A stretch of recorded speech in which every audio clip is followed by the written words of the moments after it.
Welcome to the Unmasking podcast with your hosts, Cindy and Sarah. I'm Cindy, a licensed professional counselor and certified yoga instructor. And I'm Sarah, a licensed professional counselor and registered play therapist. Together, we're on a mission to spread mental health awareness and cultivate connection by talking about the ways in which we can unmask ourselves to create a more authentic life. Let's unmask. Hello, everybody. Welcome back to the Unmasking podcast with your hosts, Cindy and Sarah. And we are super excited because today we are going to dive right in and learn a little bit more about Sarah and really just have her give us some of her insight on her practice, her background, and how she views unmasking in her own life and maybe even in the clients that she works with. And so, thank you, Sarah, for being the first to go and share a little bit about yourself with us today. I'm And excited. yeah, let's just jump right in. Okay, well, I am very Okay, great. excited for our new adventure and our adventure with everyone else. So currently, I have my own private practice. I work 2 days a week at a pediatric office in the Frisco area. And I exclusively see their patients. So I have a room um, at the office where I do play therapy, adolescent therapy. I also see parents, do virtual 2 days a week. And so that has been really amazing for me because I get to collaborate with the pediatricians at the office. And work with all of their patients. So it's just a very collaborative experience. So I can talk with them about their patients, especially if there is, if they are on medications, and then I'm providing Mhm. the mental health services. If there are emergencies, the doctors are right there. So it's been really, really an amazing experience. And I think that it would be awesome to see more of that. Mhm. Um, it was very new to me um, to see a collaboration like this. And I have to thank Dr. Solt, who was my professor at SMU Shout for out to play Dr. Salt. therapy. I know, I love her. She is just the best. And she really took me under her wing. I earned, she was my supervisor. And now she is a wonderful friend. But she actually started um, her own practice through Best Nest Pediatrics, and then being the therapist there at Best Nest with the doctors. And then she decided to leave, and Best Nest asked if I would like to. So that's when I started In Bloom Counseling Services. And shout out to Nirvana because I love that band. And I named my practice In Bloom after one of my favorite songs from Nirvana I because I didn't know feel like, that. yeah, I mean, remember that Halloween party and I came and I was, Yes. yeah, my husband and I dressed as um, uh, Nirvana. He was Kurt Cobain, and I was, of course, his lovely bride. But I am a big Nirvana fan, so and I wanted something very cool and catchy. So In Bloom, because we're always in bloom, I feel. So I Love have it. been with Best Nest Pediatrics, even though I'm separate from them as In Bloom. I have been with them since 2017. Wow. Um, yeah, but then I left when I had my daughter, and then COVID happened, Mhm. and long story short, my husband was furloughed. He's a pilot, was furloughed, and they asked me if I wanted to come back, because Dr. Solt was, leaving to do something else, and Mhm. so I jumped right in, and it has just been a wonderful experience.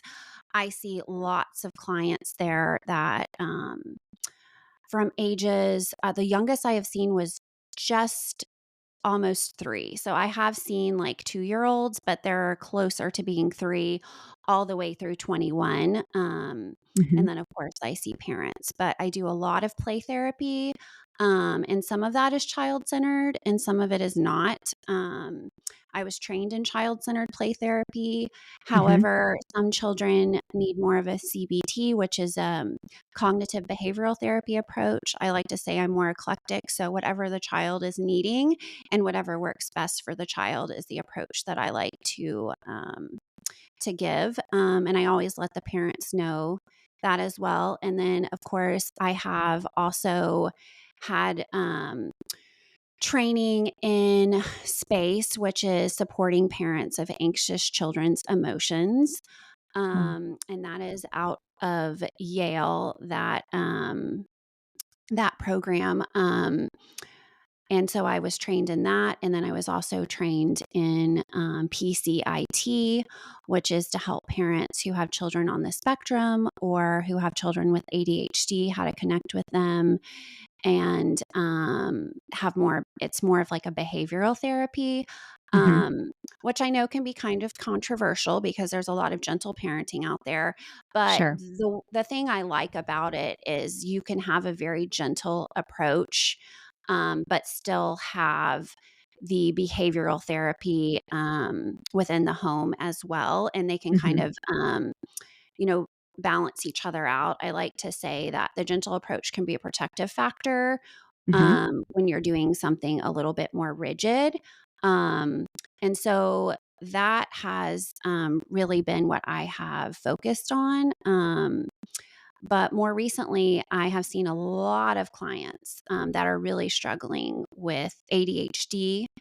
sensory issues, and of course, being super high functioning on the spectrum, but just not a lot of parent support. Yeah. And I've seen my children that I see, my little sweet clients that are just so drained with masking all day. Their parents are Mhm. masking. Everyone is just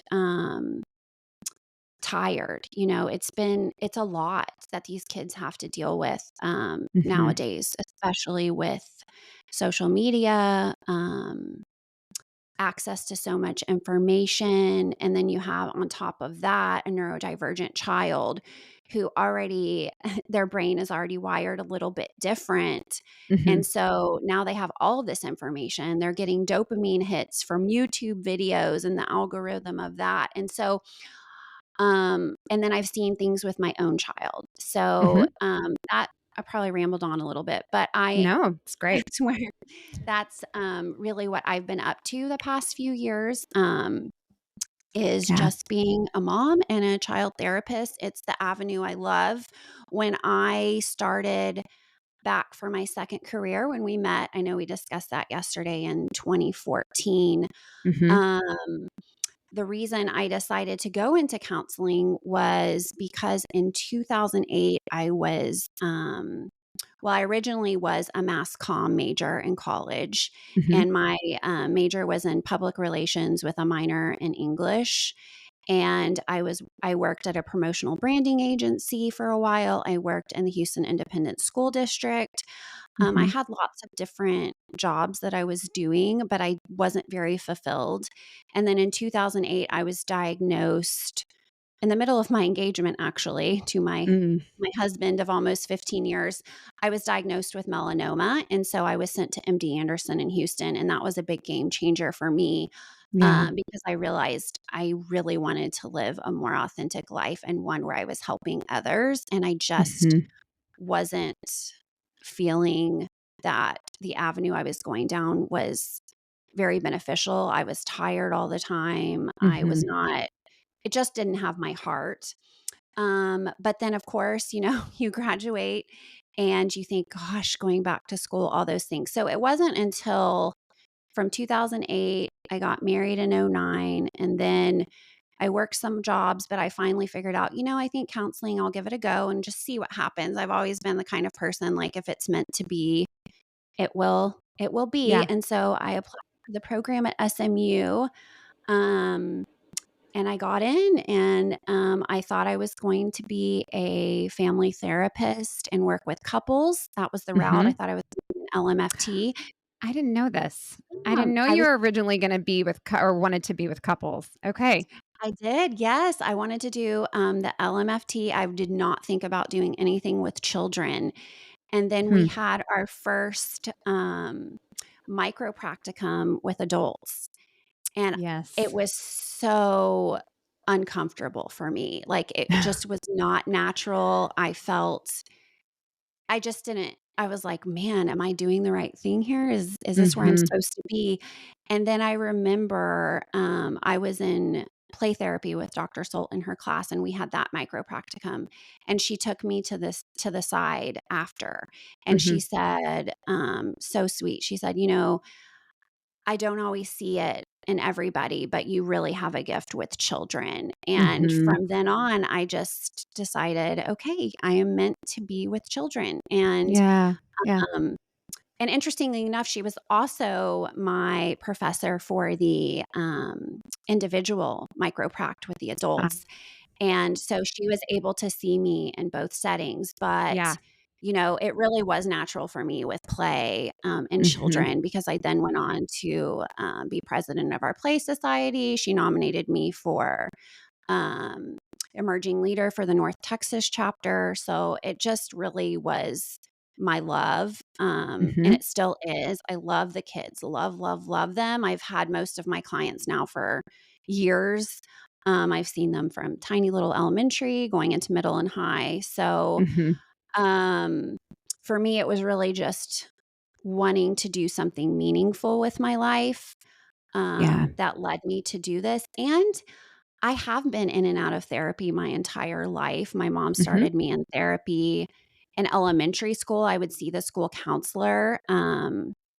So I guess we can talk a little bit about my childhood. Sure. Yes. I was Um, going to just ask you a little bit about that because I think for most of us we get into this profession because we have a real connection to it. We have a real desire to help other people, but a lot of it is our own growth through this process. And the yeah. counseling program was just that. It was a pretty grueling introspective look at yourself. And so why don't you tell us a little bit about how you decided to even go this route. So Yeah. start back in the day I'll with start little back in Sarah. those little 1900s, the 1980s. Um, I just think it's hilarious because I had a client and we have a play phone in the playroom, and it Uh-huh. was just hilarious because they picked it up and they go, "Miss Sarah, this is from the 1900s." And they were like, "Are you from the 1900s?" And I was like, "Yes, I am from the 1900s." So I just joke about it because I have all these kids now and they think the 1900s was like, you know, Yes. 2 centuries ago or something, how they look at things. So I joke with that. But yes, Oh, so funny. so I am a 1980s baby, and Mhm. it's interesting being raised by a boomer or boomers because they typically, um, were outside playing.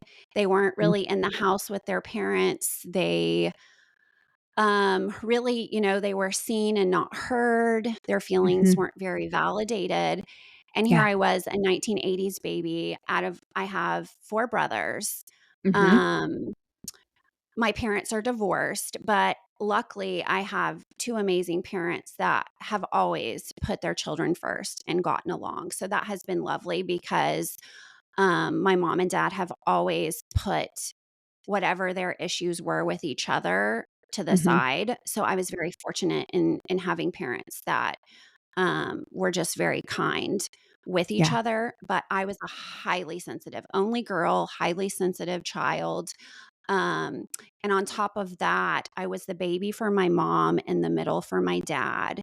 And Mhm. so, and being the only girl, and then my brother from the same marriage, he had a lot of medical issues and special needs growing up. So it's interesting how when you see those memes now of people with their children with the firstborn energy and secondborn energy, Mhm. my brother was really a secondborn energy. And so Yeah.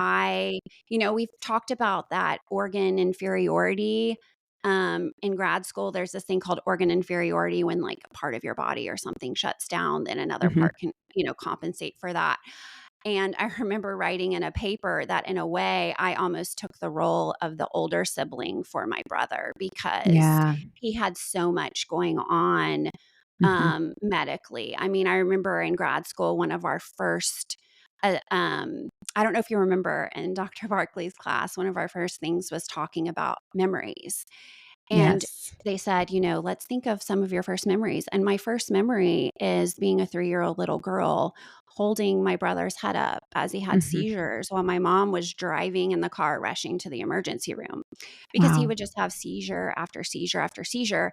And we had to get there. So I had to Mhm. hold his head up. And I'm getting emotional thinking about it because Yeah. he's just come such a long way. But I think how that is not typical because I think of my own child Mhm. at 3 years old, and the thought of her even having to do something like that is just so daunting to me. Yeah. But I had a lot of responsibility, and it was not it just was how it was in my home. I didn't Mhm. know any different. So my parents divorced when I was right before I turned 3 years old. 'Kay. And then, I grew up with my brother, who had a lot of these medical issues, always with him.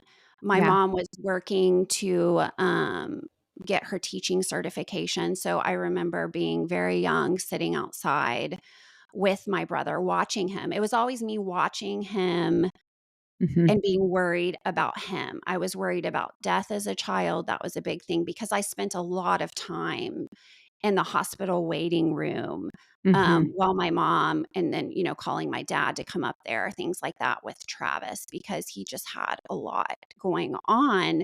Mhm.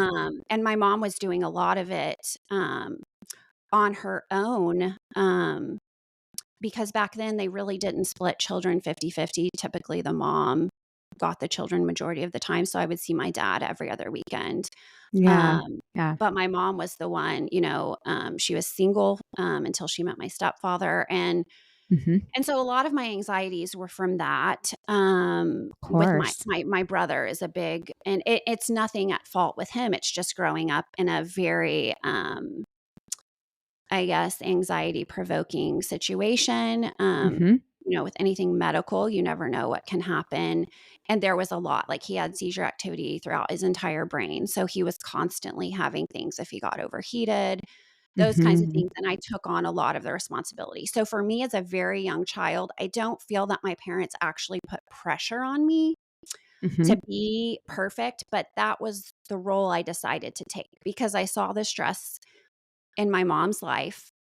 And I Mhm. didn't want her to have to stress with me because she was already stressed with worrying about my brother. We had medical appointments weekly, therapies. I mean, we were always sitting in a car waiting for occupational therapy, speech therapy, neurologist appointments, going up to Children's to do blood work because he was on certain medications that he had to have. And so they had to draw his blood weekly. Mhm. So it was constantly, um, there was just constantly a lot of medical, things put in front of me. And I think too, I was just very nervous. And then I had, where I would go then to my dad's house, Mhm. as well. And so there's also different expectations at different homes. Not in a bad way. It's just things are different. Mhm. And then my mom remarried, and my stepdad was a lot older from a different generation. He was not a boomer. So he was, I guess, what is it? The silent generation? I think so. There's Yeah. the greatest, and then there's the silent. So, Right. And then the and boomers. that, yes. And, that for me is probably why I started therapy was more so for my relationship with my stepdad.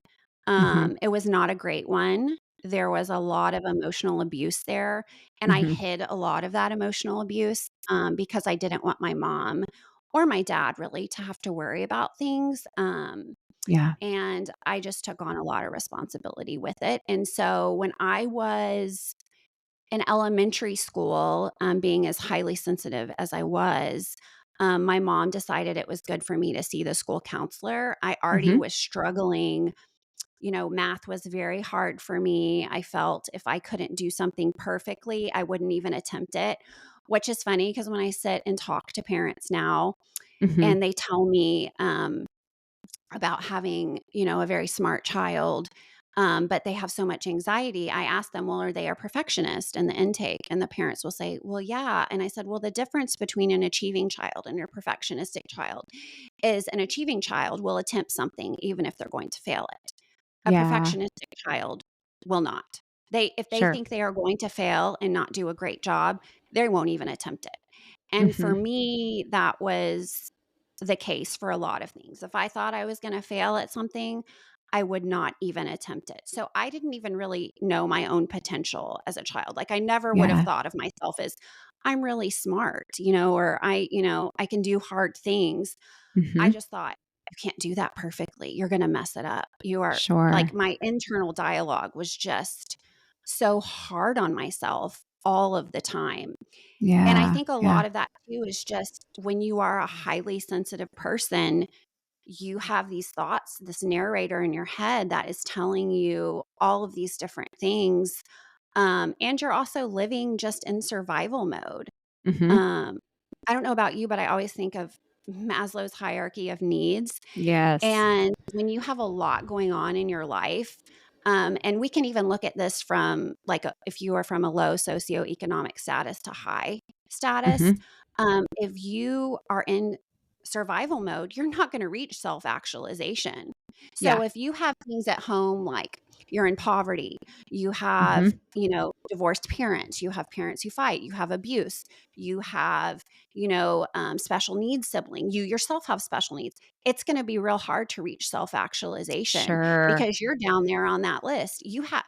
And so that's why sometimes, the opportunities are not fair Mhm. because not everybody's experiencing the same thing behind closed doors. And Sure. so for me, I had a lot that I was worrying about at home. Yeah. Did you want to ask something? Okay. Well, I was gonna ask too, like, so in childhood, it sounds like you picked up masking pretty early on because it was a way Mhm. to manage your own emotions, but also not add any more worry or unpredictability to your parents' plate. And so I'm curious how that um, continued to develop or unfold through the middle school and high school years, and even on into like early adulthood.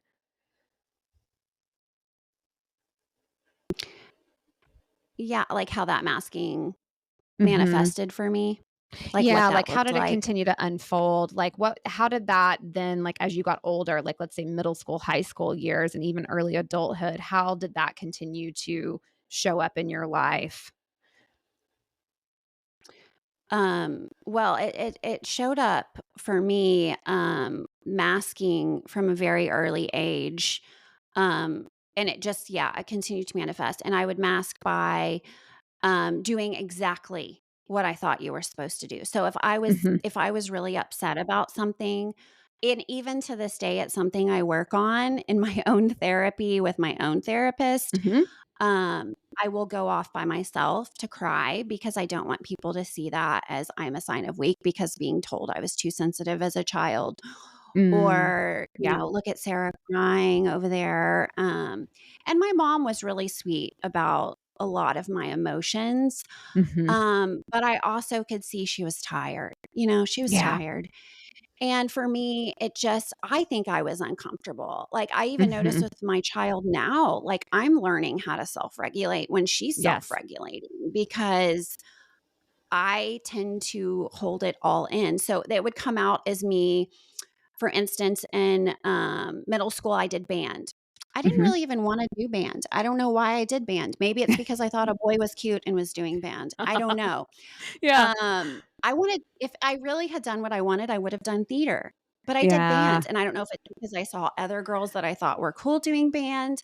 I don't know, Mhm. but it was always, what do I need to do that everybody else is doing Mhm. instead of being authentic to myself, putting Yeah. on the smile that I need to put on. Over pleasing. I remember with some friends, I would be invited to two different things, and I would tell them both yes. And then I would Mhm. end up in a situation where one of them is mad at me, and I Yeah. would feel really bad about that, but I didn't want to let anybody down. Mhm. And so um, for me, masking was always wearing what I needed to wear, following Mhm. the rules, never breaking a rule, Yeah. um, never trying to show big emotions. But then when I did, I would beat myself up so bad. Mhm. Like I would just be like, that was so, you cried. People must think you're so weak or so, this internal dialogue would just be so Mhm. hard on myself. And I Yeah. remember in high school, I even did social committee for my dance team. I was Mhm. on social committee. I am so uncomfortable being in huge situations that the fact that I was on the social committee, and I can do that. I say that I'm an extroverted introvert because I can go and I can work a room. My mom used to just send me to camp in the summer, and I would cry and be so worried, but then I Oh. would be like, suck it up. And I would walk out there and be like, Mm. hi, I'm Sarah. Nice to meet you. And I would put on my little dialogue that I'd been practicing.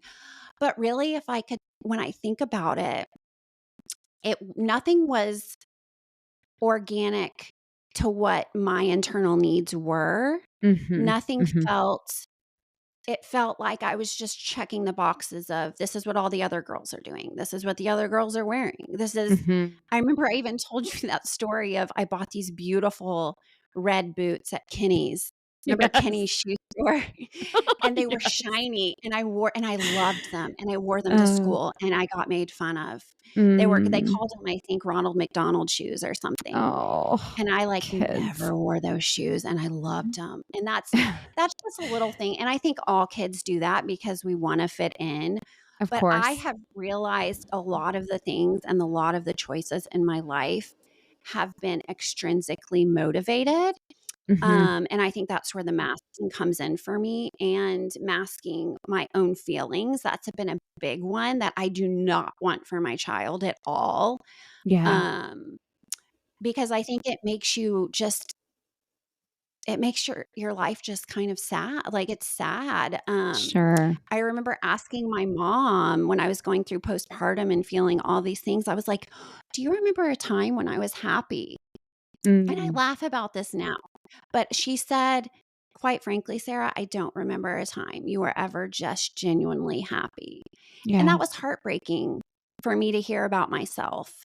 And so Mhm. that's really when you and I became friends, and we really are on this mission to Mhm. find an authentic life and to be happy. And really, it's my daughter that Mhm. has been teaching me how to do that, Yeah. because I don't want her to feel that she's never good enough, or that um, she needs to not be authentically herself or change herself for other people. And I get Mhm. emotional with it because I've been on such a journey with her, Yes. and I don't fault my parents at all. Now, my Mhm. stepfather, that's a whole different episode. The Yeah. abuse I Yeah. encountered with him, the Yeah. things that went on with him that really shaped a lot of things for me, but I don't Mhm. fault anything with my parents. They did the best they could Yeah. with the resources they had and the way they were raised and the generational traumas from both sides there. Mhm. But I want to break that cycle. Yeah. And so for me, going into a helping profession where, interestingly enough, here I am working with children, and I have this child who's Yeah. neurodivergent. And I also want to say that I am going to protect my daughter's confidentiality with her Mhm. diagnoses. We're still in the process of, there's a lot of different comorbid um, symptoms that can come with different diagnoses. Yeah. So she does have a few, but we're still waiting as she gets older to in different evaluations. I do want to honor that confidentiality for her. So I'm just going to say a blanket statement of, she is very neurodivergent, Mhm. and we have a lot of support with that. But really, she has been a gift to Yes. me and to those around her. and learning patience and learning to be true to yourself. And that's why when I Yeah. say she's my unicorn, Mhm. she is the gift that has brought a lot of this to light. So that is just a little bit about Yeah. me. I don't know if I rambled a little too much there, but with the No. unmasking, it for me, it has just shown up as being as perfect as I can possibly be and not letting a Yeah. single person down. And that can be dressing a certain way, doing my hair a certain way, physically looking a certain Mhm. way, because that is what I think I'm supposed to be doing. Yes. Um, and doing the right thing all the time, which I'm Mhm. exhausted of doing the right thing all of the time. Yeah.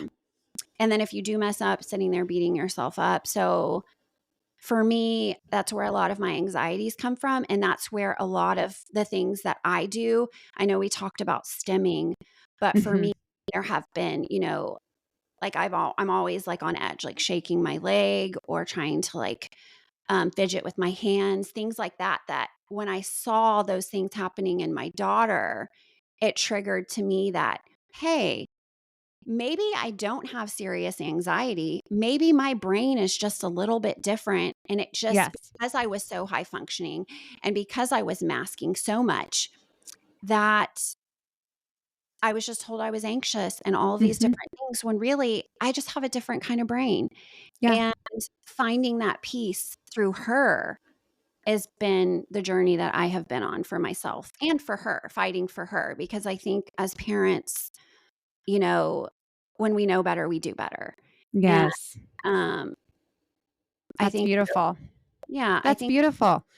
I think everything that you've um, shared has just been so insightful and so helpful. And, as your close friend and sister from another mister, I've heard a lot of these, I've heard a lot of these stories before, like bits and pieces of it, but like not all threaded together in this way. And what I hear, Sarah, from your story is that this has really been a process for you to repair and also get just a little bit freer in your life. And there's something to be said for that when a woman turns 40, right? I mean, And like decides to get freer, right? And I think that's part of this unmasking journey is like going, okay, all of these things that I learned as adaptations as a child were to keep myself safe and protect myself.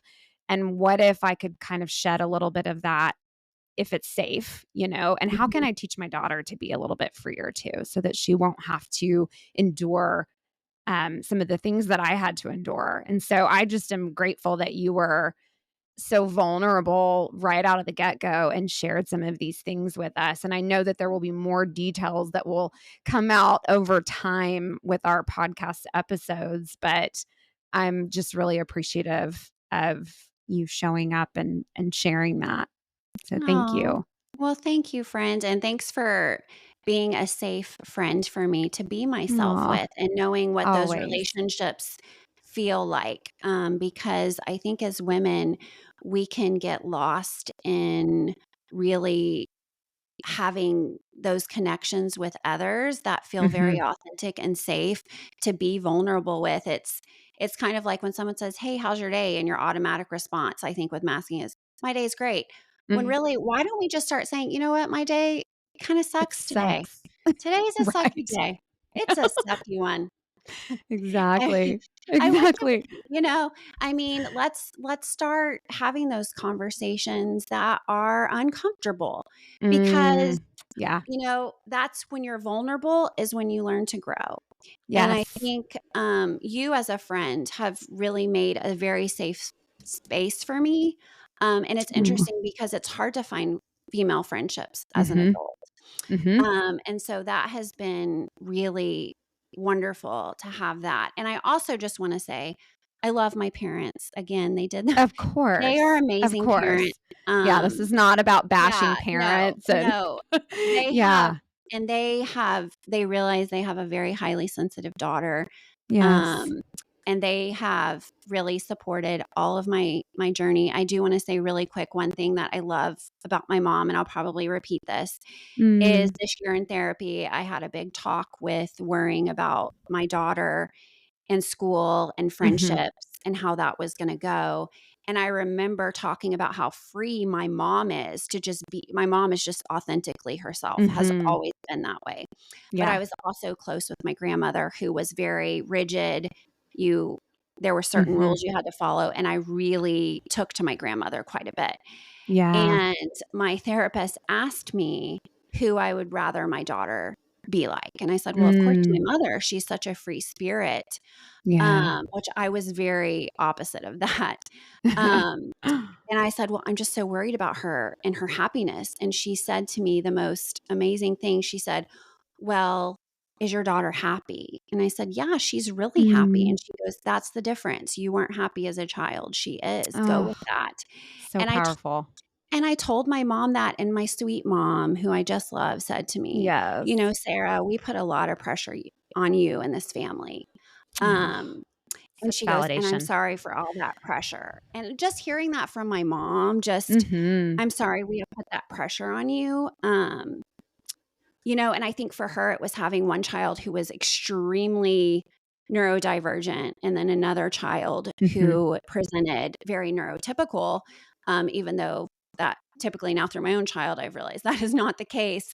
Um, Yeah. her having different expectations as well, and how to parent that, because you can be in the same household as your sibling, but it's a very different experience. So Sure. Yeah. I just want to say that that was very validating to hear, and that both of my parents are very lovely. But again, we all have things in our families that we go through. So, That's right. That's right. Here is one thing that I'm going to take away. Well, one of many things that I'm going to take away from our conversation today. And that is when somebody is asking you how you're doing, my unmasking invitation for you all this week would maybe be to, if you're comfortable, of course, being honest, I love and it. we don't have to do it in such a dark, heavy way, but like if somebody at the checkout in the Target line asked me like, "How's your day going?"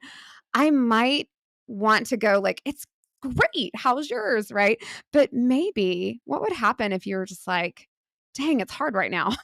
I Because know. I think people are just really wanting authenticity. People crave that, right? And Mhm. so that's my unmasking invitation for you all this week is how can you maybe free yourself a little bit at a time, like one interaction at a time by being honest if you feel safe, of course, doing that. But that's a big takeaway from our conversation today. And again, I just appreciate your vulnerability, your willingness to show up. I think that's one of the reasons why we do jive so well together is because we just cut right to the chase, right? And We do. so next episode, it is going to be my turn and the tables Yay! are going to be turned. Sarah's going to Woohoo!